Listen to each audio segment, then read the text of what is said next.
Bapa di sorga, kami mengucap syukur dan terima kasih malam ini kami ingin belajar firman-Mu. Tuhan, siapkan hati pikiran kami seperti tanah yang subur agar firman itu boleh hidup, boleh bertumbuh dan berbuah berlipat-lipat ganda. Tuhan, tolong kami supaya kami yang sudah menerima berkat Tuhan, menerima keselamatan Tuhan, kami tidak berdiam diri, tidak cuek, tidak pasif, tapi kami boleh mulai aktif bercerita tentang Tuhan, mengabarkan Injil keselamatan kepada mereka yang belum kenal Tuhan. Terima kasih Tuhan, kami berdoa memohon berkat dalam nama Tuhan Yesus Kristus, satu-satunya juru selamat kami yang hidup selama-lamanya. Amin. Hari ini saya ingin membagikan sebuah judul, yaitu pekabaran Injil di era pluralistik.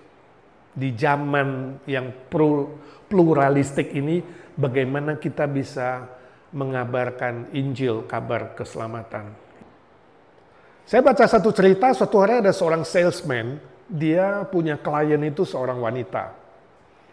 Nah, dia untuk bisa memulai pembicaraan, dia mungkin mau menarik perhatian.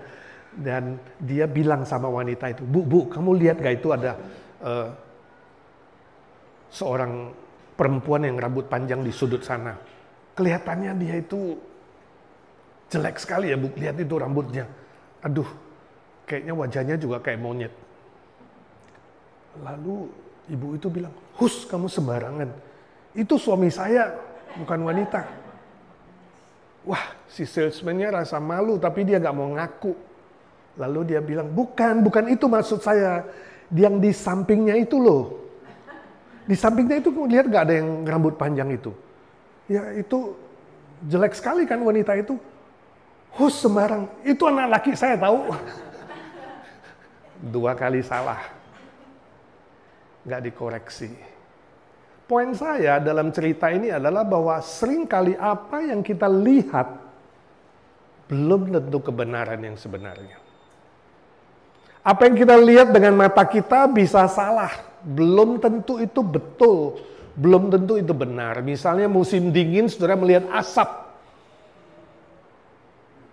Itu karena dingin, salju, berasap, atau ada kebakaran. Mata ini bisa salah. Apa yang kita lihat belum tentu benar. Termasuk apa yang menurut kita tadinya benar, konsep kita, itu pun bisa tidak benar.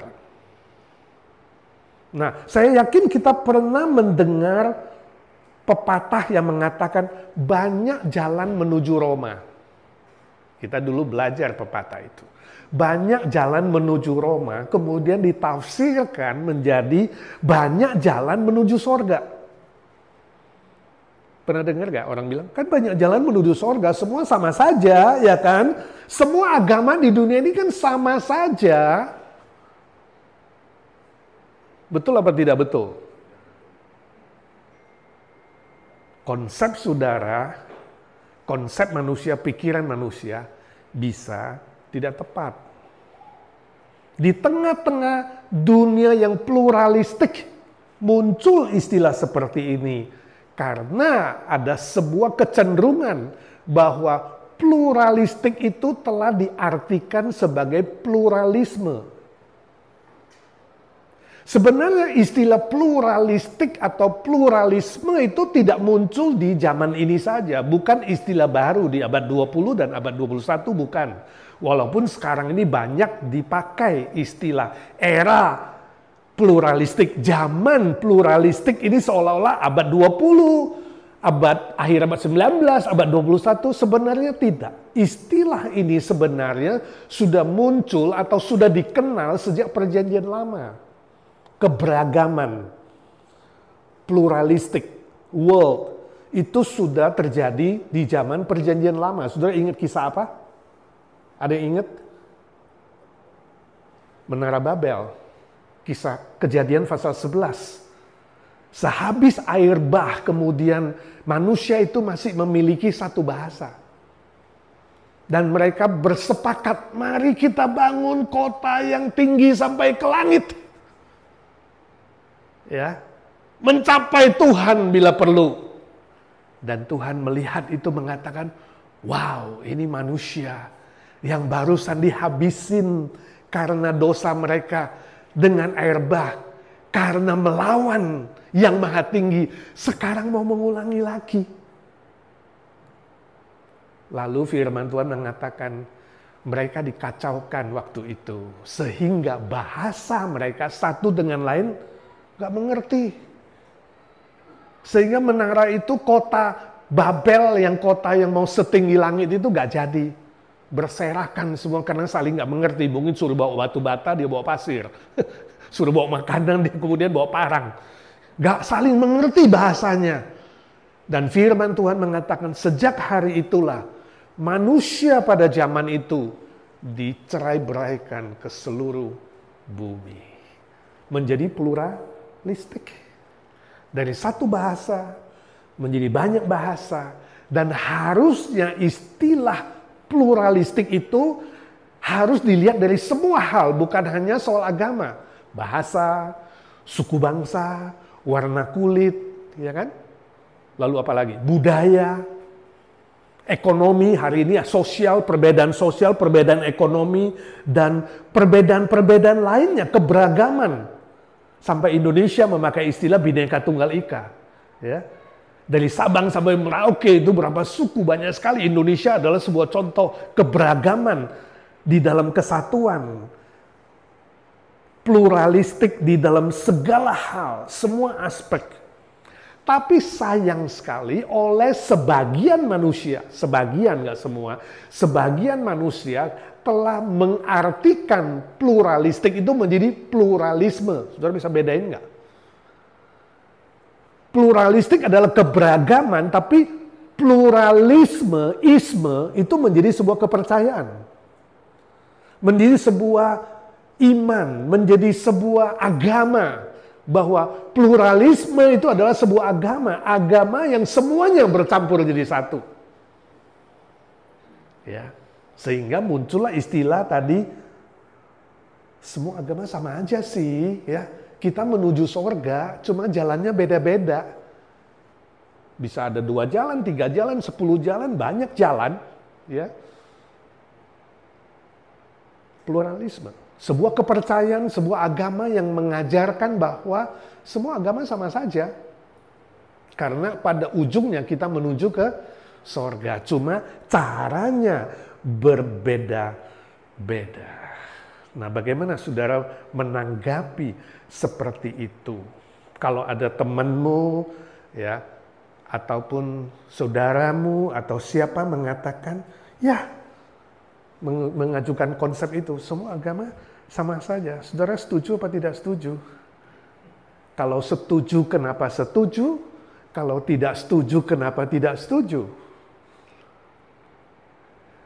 Ya, bagaimana saudara meresponi seperti itu? Nah, orang yang percaya bahwa hanya ada satu jalan keselamatan, dengan kata lain tidak setuju dengan konsep ini, itu biasanya dianggap, kamu kayaknya sok suci deh, ya.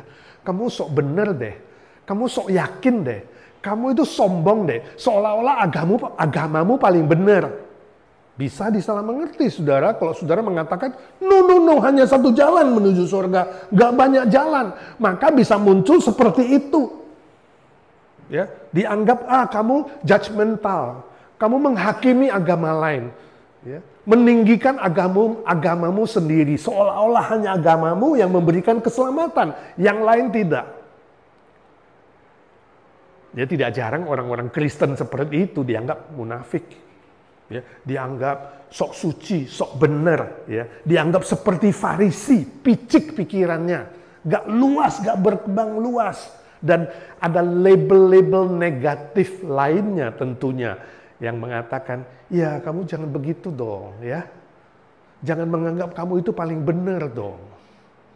Nah, sebaliknya bagi orang yang setuju mengatakan, ya banyak jalan kok, ya. Nah, ini juga bisa jatuh di dalam apa? Di dalam sikap kompromi. Semua sama saja. Mau jalan A, jalan B, jalan C, ya kompromi aja kita. Ya gak usah singgung-singgung soal agama lah, betul gak? Ya kan? Agamamu, agamaku. Ini kan privacy, jangan disinggung-singgung. Jadi bisa menjadi ada sikap cuek. Kalau bicara agama. Jadi sikap gak peduli. Jadi sikap kita gak bisa membedakan mana lagi yang benar, mana lagi yang gak benar tadi. Ya gak apa-apalah. Asap mau dia anggap dingin ya dingin, salju mau dianggap kebakaran ya kebakaran, silakanlah. Dia cowok mau dianggap cewek, itu oke juga. Cewek dianggap cowok, itu urusanmu lah. Ya, nah, as long as I'm okay, you're okay. Jadi jangan saling mengganggu privacy. Walaupun teman baik, kita anggap ya udahlah, gak usah cerita-cerita lah. Ya, dua-dua ada efek negatifnya. Satu efek negatifnya dianggap judgmental dan you ngurus-ngurus urusanku. Yang satu menganggap apa? Ya gua gak cuek lah. Lu mau jalan masuk God kek silakan. Lu mau mati masuk neraka kek silakan. Lu mau ngapain aja cuek lah. Yang penting kita makan bareng. Jadi mana lebih bagus? Ya, sikap yang yes saya setuju dan sikap yang no saya tidak setuju. Ini bisa sama-sama ada efek negatifnya. Akibat dari kita mulai mengerti pluralistik is not pluralistic anymore, ya, bukan lagi pluralistik tapi pluralisme yang hari ini menghantui sebagian orang mengatakan, ya karena semua sama saja sudahlah, ya nggak usah disinggung dan disentuh-sentuh lah. Ya. Yang sementara mengatakan, no kita harus coba ceritakan yang baik, kan kita teman. Ya. Bagaimana sikap kita hari ini? Seharusnya bagaimana? Seharusnya kita saling menghormati karena kita berbeda, betul nggak? Tapi saling menghormati itu jangan jatuh ke dalam setuju saja, semua pendapat sama saja. Itu juga nggak benar. Saling menghormati it's okay, tapi kita juga boleh beda pendapat. Hah? Agree to disagree, right? Sehingga kita masih bisa berteman walaupun berbeda. Saya gak harus setuju dengan kamu punya, kamu juga gak harus setuju dengan saya punya. Ya, tapi bukan berarti kita jadi cuek gak berteman. Kita saling menghormati satu dengan yang lain. Seharusnya punya sikap seperti itu, ya. Saling menghormati tapi tidak sama dengan setuju dengan apa saja kata orang, ya. A benar, B benar, C benar, D benar, belum tentu. Kita harus bisa membedakan mana yang benar, mana yang tidak benar. Masih ada batas-batas perbedaan. Right? Seharusnya juga kita saling toleransi. Nah, toleransi itu artinya apa? Saya bisa hidup dengan siapa saja yang berbeda. Bisa makan dengan siapa saja yang berbeda. Bisa tinggal serumah dengan siapa saja yang berbeda. Toleransi. Tapi jangan kompromi. Beda loh. Kalau kompromi berarti apa? Kita nggak bisa bedakan lagi ya perbedaan itu mana yang oke, mana yang tidak oke. Jadi toleransi yes, compromising no. Nah ini ada sedikit perbedaan walaupun bedanya sangat tipis. Artinya apa? Artinya sebagai manusia yang hidup dalam dunia pluralistik ini kita harus terbuka untuk berdiskusi, berbicara, berdialog. Ya, ngobrol, jangan cuek, jangan hatinya dingin, jangan nggak peduli karena kita sama-sama manusia, kita sama-sama ciptaan Tuhan, kita sama-sama berharga di mata Tuhan, sama. Jadi kalau ada temen ngomong sama saya, semua agama kan sama saja, saya bilang setuju 99%, 99% sama. Sama-sama ciptaan Tuhan, sama-sama percaya ada sorga, sama-sama percaya ada neraka, sama-sama percaya gak boleh buat jahat, sama-sama percaya ada hukum tabur tuai, sama-sama ada percaya bahwa orang yang berbuat jahat harus dihukum, sama-sama percaya kalau kamu berdosa gak boleh masuk sorga, karena sorga itu kudus, sama-sama percaya sorga itu mulia, sama-sama percaya ada Allah, sama-sama percaya ada malaikat, sama-sama percaya ada setan, sama-sama percaya bahwa tidak ada manusia yang tidak berdosa. Banyak kesamaannya, 99%. Saya akan bilang setuju 99%. Lalu 1%-nya di mana? 1%-nya beda. Cuma 1%. Bedanya di mana? Bedanya cara menyelesaikan dosanya beda. How do you solve your sin problem is different. Nggak sama. Kita harus berani berkata, ada 1% yang tidak sama. Bagaimana kita menyelesaikan dosa kita?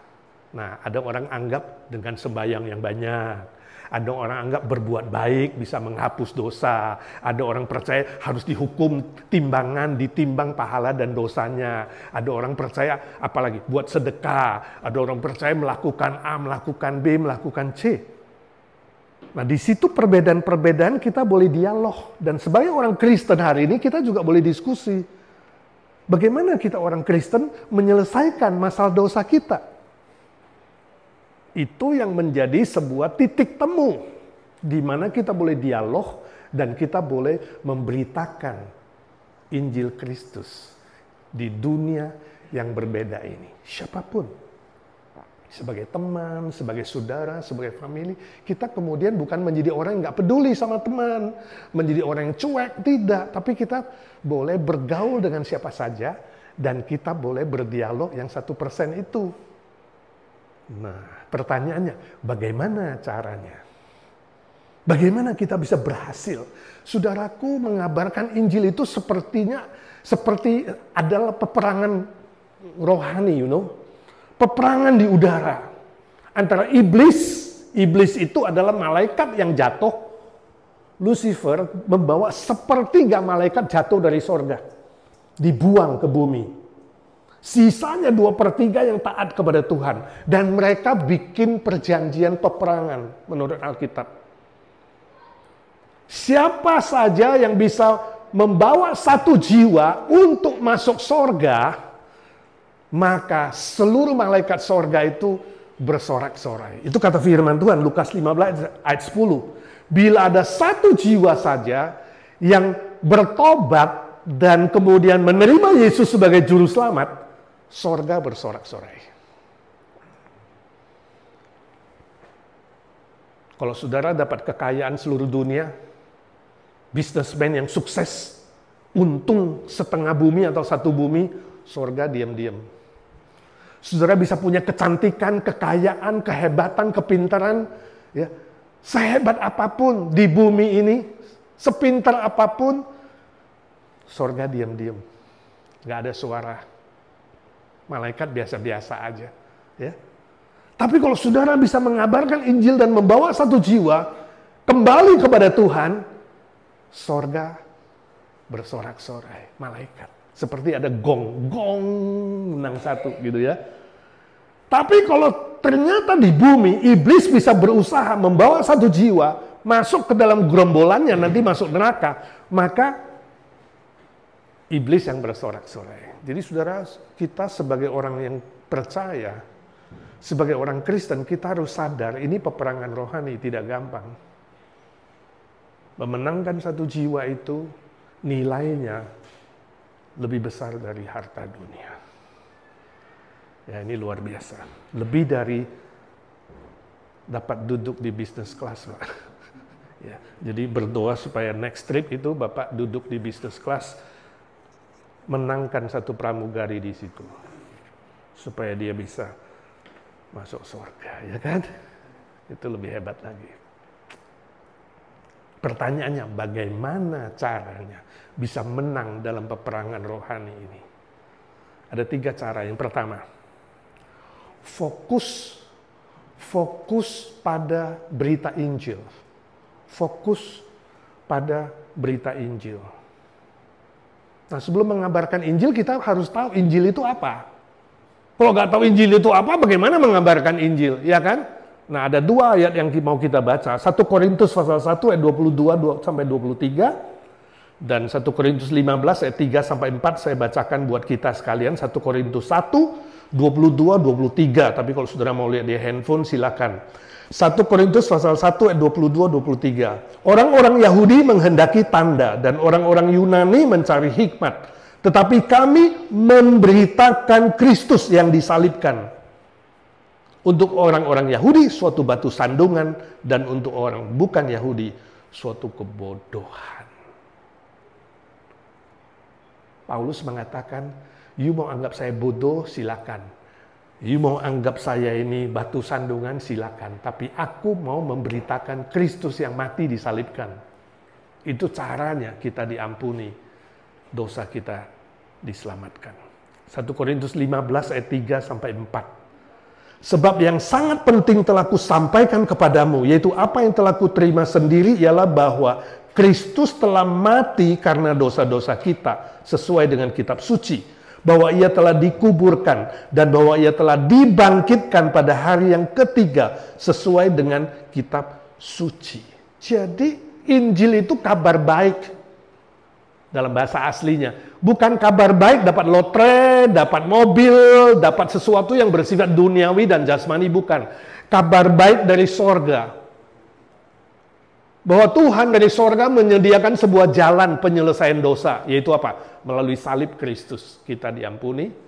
Melalui kebangkitan Kristus kita mendapat hidup kekal. Dijamin garansi. Ya. So gospel is good news. The cross of Christ give you the forgiveness of sin, and the resurrection of Christ give you the guarantee of the eternal life. That's gospel. Yeah. Only two messages there. The cross and the resurrection. That is the way of the true salvation. Ini harus dikuasai dulu, saudara. Ini fokusnya berita itu. Suatu hari ada seorang dokter yang pintar sekali, dokter mata, pindah ke sebuah desa, kota kecil. Waktu besoknya dia lihat jalan-jalan di kota itu, dia lihat banyak orang sakit mata nggak pergi dokter. Bahkan ada satu yang udah hampir buta. Nggak cari dokter. Jadi dokternya bingung, ini dokter ahli. Kamu mata sudah sakit berat begini bisa buta, kenapa nggak cari dokter? Lalu orang itu bilang, Pak, aku nggak punya duit, Pak. Miskin. Nggak bisa bayar dokter. Lalu dokternya bilang, besok datang ke klinik saya akan sembuhkan kamu. Tapi aku nggak bisa bayar, nggak apa-apa. Kamu tidak usah bayar, saya akan obati kamu sampai sembuh. 1 sen pun nggak usah bayar. Tapi kamu janji, kalau kamu sudah melihat dengan jelas, mau nggak kamu keliling desa ini, cerita bahwa di sini ada dokter yang bisa menyembuhkan semua sakit mata. Lalu orang itu bilang, iya dokter, aku pasti mau ceritakan kalau mataku sembuh bahwa di kota ini, di desa kecil ini, ada seorang dokter yang dapat mengobati sakit mata apapun dan tidak usah bayar. Saya tanya, kalau saudara adalah pasien itu yang disembuhkan, mau nggak saudara cerita?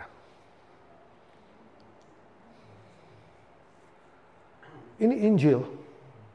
Kalau hari ini saudara mengerti bahwa Yesus itu telah mengampuni dosamu, Yesus itu bangkit dari kematian, memberimu hidup kekal, dan kamu gak usah bayar, gratis. Gak usah buat sesuatu, hanya menerima. Karena terlalu mahal sorga itu, kamu hanya terima. Dan Yesus cuma pesan, mau gak kamu cerita kepada orang lain? That's it. Itu beritanya. That's the good news. The focus of the message of the gospel is to tell others, that's it. Share the good news that you have received. The salvation, the eternal life that you have received. The forgiveness of sin that you have received. Just tell others. That's called evangelism. Share the gospel. Simple sekali. Seperti itu. Jadi fokusnya siapa? Fokusnya Yesus. Fokusnya Yesus yang mati dan bangkit. Itu berita Injil, bukan yang lain. Jadi jangan cerita yang lain. Ini menjadi problem. Kalau saudara cerita-cerita yang lain, jadi nggak fokus. Ada seorang teman di Pluit, Jakarta. Dia cerita suatu hari dia bawa temannya ke persekutuan doa seperti ini. Naik kijang.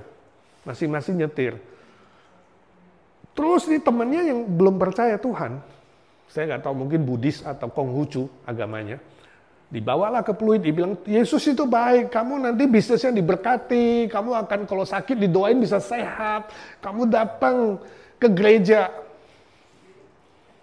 Pokoknya pasti diberkatilah. Nah, jadi dia datang hari Rebo. Waktu datang, didoain, lalu waktu pulang, dia nyetir Kijang. Pas lagi gelap-gelap lewat rel kereta api, ya itu palang kereta api ditutup. Dia nggak lihat, dia tabrak itu palang. Kecelakaan. Pulang gereja, kecelakaan. Langsung dia kasih tahu teman yang ajak dia. You jangan bawa saya ke gereja lagi, tahu nggak? Gereja sial. Yesus mau bohong. Bilang mau diberkati, gue pulang dari gereja justru kecelakaan, tahu? Kenapa? Fokusnya salah. Jangan kabarkan Injil seperti itu. Datang, nanti kamu sakit pasti sembuh, ya. Bisnis pasti maju, pasti lancar. Semua sakit hilang. Datang, pokoknya kalau kesini makannya enak, pas datang nggak ada yang masak, cilaka. Nggak mau datang lagi. Katanya ke IGNC makan enak, gue datang Jumat nggak ada makanan. Puasa. Saudara, mengabarkan Injil fokusnya bukan itu. Bukan gedung, bukan benda, bukan berkat, bukan janji-janji sakit pasti sembuh, bukan. Itu kalau Tuhan mau sembuhin terserah Tuhan. Tapi bukan itu fokus berita. Fokus berita adalah Kristus. Pribadi Kristus yang turun dari sorga. Bukan manusia mencari Tuhan, Tuhan mencari kita. Datang dari atas. Dan dia mati menebus kita. Dan dia bangkit menjamin hidup kekal. Itu yang paling penting, pengampunan dosa. Itu pasti. Pasti. Waktu di Jakarta saya cerita begitu, satu orang angkat tangan. Pak, saya mau tanya. Kalau begitu, apakah semua agama lain tidak selamat? Saudara bisa ditanya begitu kan? Jadi kita Indonesia ada 6 agama ini. Apakah agama-agama lain tidak ada keselamatan? Ayo kalau saudara digituin gimana nanyanya? Jawabnya. Sulit gak? Sulit dong. Khususnya Indonesia. Indonesia ada hukum penistaan agama loh. Saudara jangan sembarang ngomong agama-agama lain. Sulit. Jadi agama-agama lain gimana? Mati masuk neraka. Kalau saudara sembarang ngomong kan penistaan agama bisa masuk sel loh. Jawabnya susah ini. Bagaimana? Kita harus ingat apa kata Tuhan Yesus dalam Matius 10 ayat 16. Hendaklah kamu cerdik seperti ular dan tulus seperti merpati. Sebab kamu diutus seperti domba di tengah-tengah serigala. Ingat, iblis bisa memakai siapa saja seperti serigala menyerang kamu.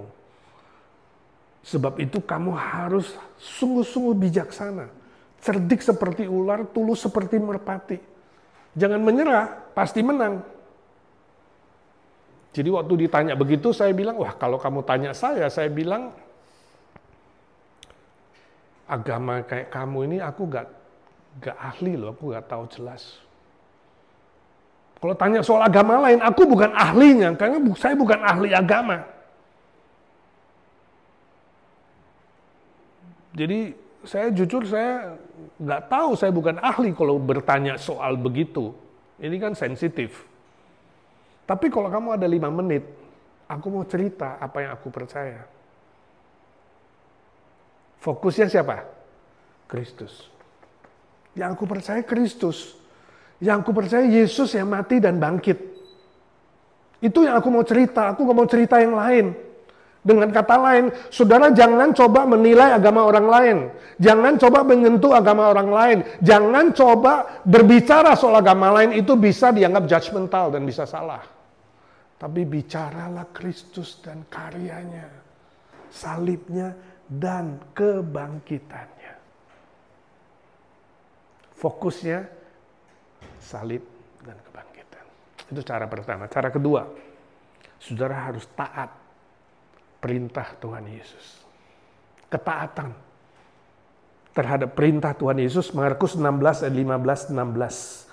Markus 16 ayat 15 dan 16. Lalu dia berkata kepada mereka, pergilah ke seluruh dunia.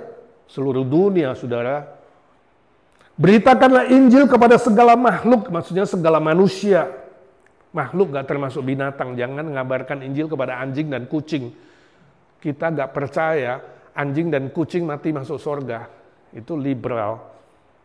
Siapa yang percaya dan dibaptis akan diselamatkan, tapi siapa yang tidak percaya akan dihukum. Nah, ini namanya perintah, amanat agung Kristus. Perintah artinya harus, perintah artinya gak boleh ditawar. Berlaku untuk semua orang Kristen. Semua orang percaya mendapat satu perintah minimal, menceritakan Injil Kristus. Jadi bukan kita sok mau kepo, atau gak kepo. Ya, ketemu semua orang cerita-cerita. Bukan, kita dikasih perintah. Perintahnya dari Tuhan Yesus yang menyelamatkan kita. Kayak tadi loh, dokter yang udah sembuhkan sakit matamu, cuma suruh kamu cerita. Nggak suruh kamu maksa orang, nggak suruh kamu kristenisasi, bukan. Nggak suruh kamu tarik-tarik orang, nggak. Cuma cerita. Itu perintahnya. Nah, sebagai wujud kita mengasihi Tuhan, kita harus taat. Sebagai wujud kita itu membuktikan kita sudah terima, kita harus taat. Sebagai wujud kita membuktikan kita sudah punya keselamatan, kita bersyukur. Cerita, gitu aja. Jadi perintah itu harus dilakukan. Itu sebabnya ini bukan karunia khusus. Oh, mengabarkan Injil kan urusan pendeta, urusan penginjil, urusan orang-orang tertentu. Bukan, ini urusan semua orang Kristen. Semua orang percaya, ini karunia universal bagi orang Kristen, sebab semua orang Kristen mengalami diselamatkan Tuhan, you see? Karena you sudah mengalami, ya kamu bisa cerita. Kau sudah mengalami kayak kamu makan durian enak, masa kamu nggak bisa cerita? Oh, mau saking enak kan gitu kan? Kok tahu? Ya, saya udah coba loh, ya kan? Sayur lodehnya Yanti enak, lo kok tahu? Lah kita tadi baru makan. Saudara bisa cerita karena mengalami sama keselamatan seperti itu. Saudara mengalami diampuni Tuhan. Saudara mengalami sukacita, mengalami damai sejahtera. Bisa cerita, ini pengalaman saya. Dulu belum percaya Yesus, saya punya guilty feeling. Belum percaya Yesus, saya gak yakin kalau saya mati itu saya masuk surga. Sekarang aku yakin sebab Yesus itu mati buat saya. Seharusnya saya dihukum mati, tapi dia mati buat saya. Saya ada sukacita. Mau tidur itu rasanya damai. Bangun pagi pun saya bersyukur. Ada damai yang spesial. Sudah bisa cerita itu. Sebab mengalami. Nah, poinnya adalah pertanyaan, saudara alami nggak? You minum kopi atau teh. Misalnya pagi kamu mau minum kopi, ambil gelas. Waktu mau minum kopi, temanmu nyenggol kamu. Kopinya tumpah. Pertanyaan saya, kenapa kopimu tumpah? Disenggol orang. Jadi kalau ada suatu masalah, salahkan orang lain. Biasa manusia suka salahkan orang lain. Kenapa kopinya tumpah? Tidak hati-hati, salahkan diri sendiri. Kenapa kopinya tumpah? Dokter. Megangnya nggak keras, salahkan tangan. Nah, manusia suka menyalahkan sesuatu kalau ada masalah. Salahkan sendiri, salahkan situasi, salahkan orang, ya, mungkin salahkan Tuhan kalau ada masalah. Sebenarnya kenapa kopinya tumpah? Karena isinya kopi. Kalau isinya teh, yang tumpah teh. Betul nggak, Bu? Kalau isinya kopi, yang tumpah kopi. Kalau isinya susu, yang tumpah susu. Artinya apa? Artinya, apa yang keluar dari mulut orang, itu dari mana? Dari hati. Dari pikiran kamu. Whatever inside your mind and your heart, come out from your mouth. Siapa kamu cerita hari ini? Membuktikan siapa di dalam hati kamu. Kalau kamu kemana-mana ceritanya, wah mobil gue bagus, handbag gue baru, itu menunjukkan apa? Di pikiran dan hatimu selalu adalah apa? Benda-benda duniawi.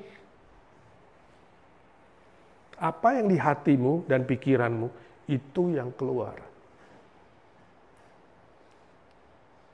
Nah, kalau hari ini, di dalam kamu adalah kasih Kristus yang sudah menyelamatkan kamu, yang kamu cerita itu kasih. Kamu mengasihi orang lain. Pengen bagi sama orang lain. Karena ada love. Nah, saya tanya, kalau Yesus pinjamkan otaknya, pikirannya, dan hatinya ke kamu 24 jam. Kira-kira hidupmu berubah nggak? Hah? Kata-katanya berubah nggak? Lebih indah, lebih sopan, lebih baik, lebih mengasihi. Betul? Jadi harus dipinjamkan dulu dong. Baru bisa mengasihi orang lain. Padahal Paulus bilang di dalam Alkitab, kalau kamu sudah menerima Kristus, pikiran dan hati Kristus ada di dalam kamu. See? Kalau Yesus sudah menyelamatkan kamu, maka the love of Christ, the mind of Christ is in you already. If you are a Christian, a real Christian, you saved by Christ, you have His love and His mind in you. That's why you can share the good news to others.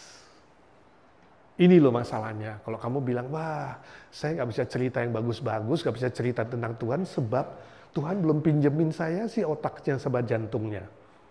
Nah ini menjadi problem. Saya akan tanya, kamu Kristen asli bukan? Ya kan? Kalau kamu sungguh-sungguh sudah selamat kan berarti ada kasih Kristus. Kalau ada kasih Kristus, kamu pengen bercerita tentang Kristus. Logically speaking like that. Seperti itu kita pengen share, betul nggak? Ya, sekarang pertanyaannya, sudah berapa lama jadi orang Kristen? Berapa kali saudara mentaati perintah Tuhan ini bercerita tentang kasihnya Kristus? Sudah berapa banyak orang yang mendengar Kristus kasihnya lewat mulutmu? Ya, lewat pemberitaan itu. Sudah berapa lama? 1 tahun ini aja lah. Tahun 2024 dari Januari sampai September 9 bulan. Berapa kali saudara cerita tentang Tuhan Yesus? It's okay, gak usah tersinggung atau malu. Coba ingat-ingat aja ya berapa kali. Nah mungkin kita malu juga. Aduh terlalu dikit ya Tuhan ceritanya.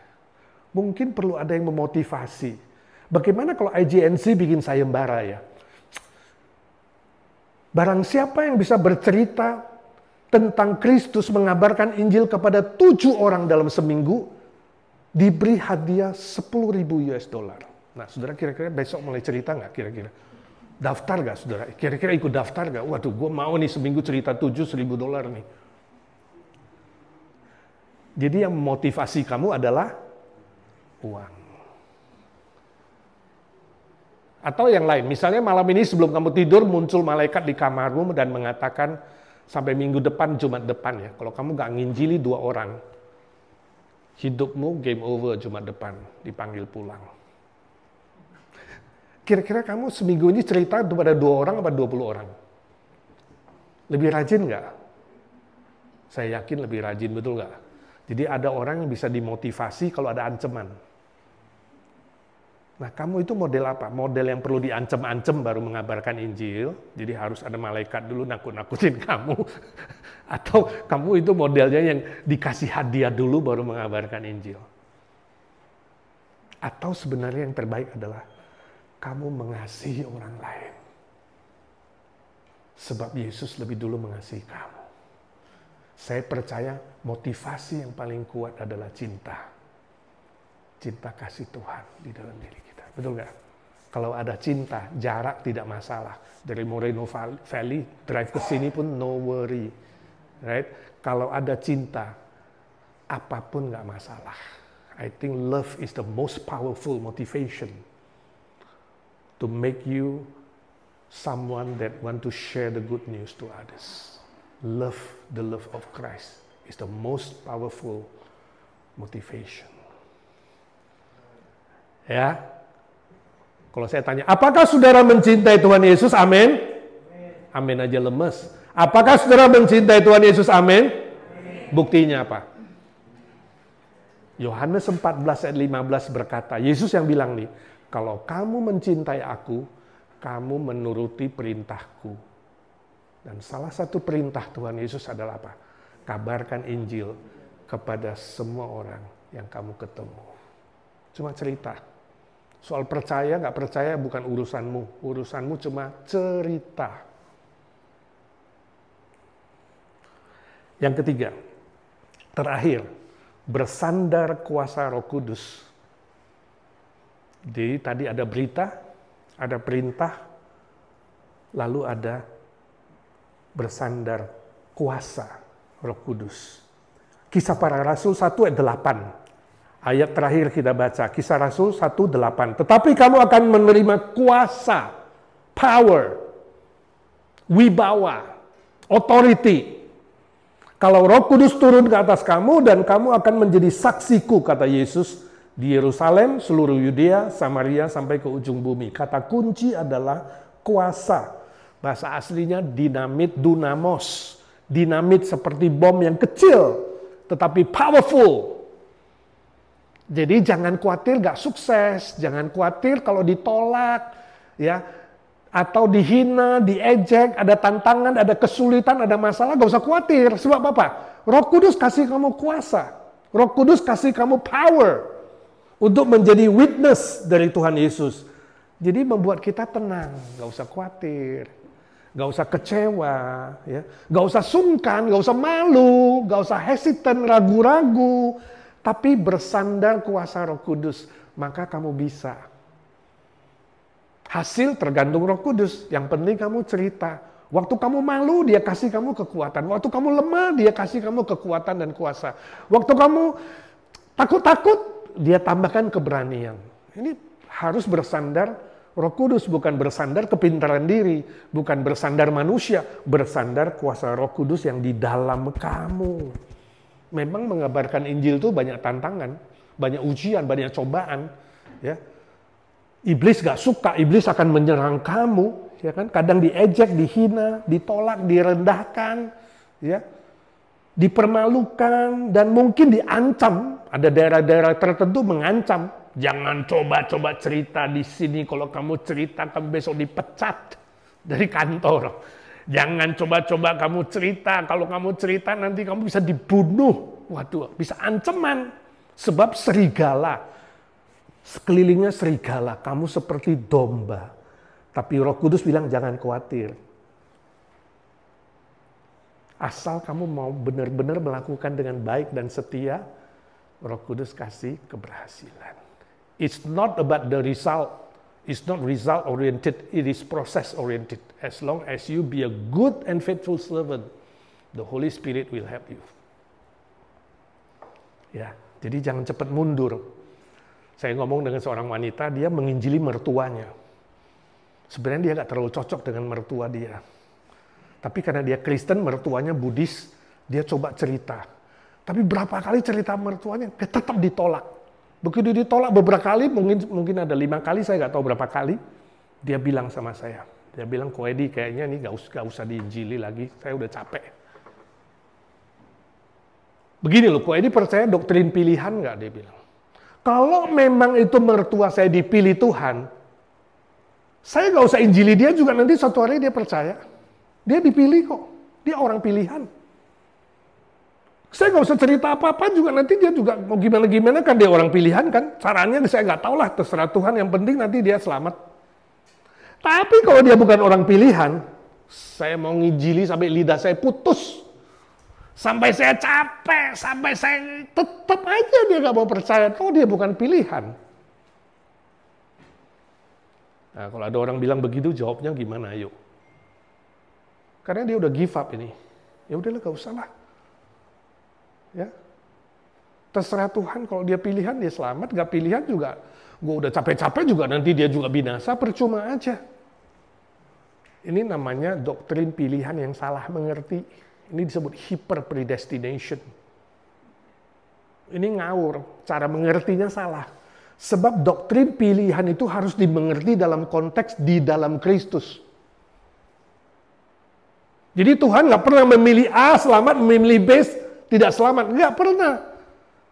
Itu negatif pilihan. Tuhan nggak pernah lakukan itu, diskriminasi. Si A selamat, si B tidak. Si C selamat, si D buang. Bukan.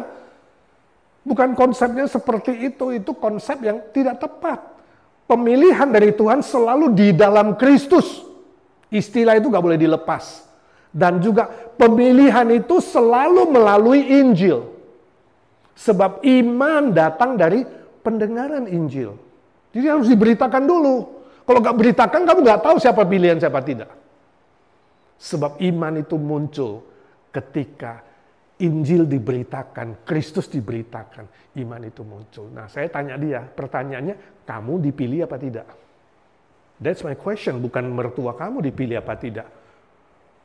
Kamu benar-benar pilihan nggak? Kamu benar-benar beriman kepada Kristus karena dipilih nggak? Kalau iya, nggak mungkin kamu nggak cerita. Gak mungkin Roh Kudus di dalam kamu gak kasih kamu kekuatan dan kamu give up sebelum orangnya mati atau meninggalkan dunia. Itu loh menjadi pertanyaan. Jadi jangan pikirkan orang lain dipilih apa enggak, pikirkan diri sendiri. Kalau kamu pilihan, kamu punya hati yang Kristus. Kalau kamu pilihan, kamu punya Roh Kudus yang akan membuat kamu gak cepat putus asa. Sebab orang Kristen sejati pantang putus asa, walaupun putus ekornya, seperti cicak, ya boleh putus ekor, tapi nggak boleh putus asa, terus berjuang bersama dengan Tuhan. Amin. Puji Tuhan.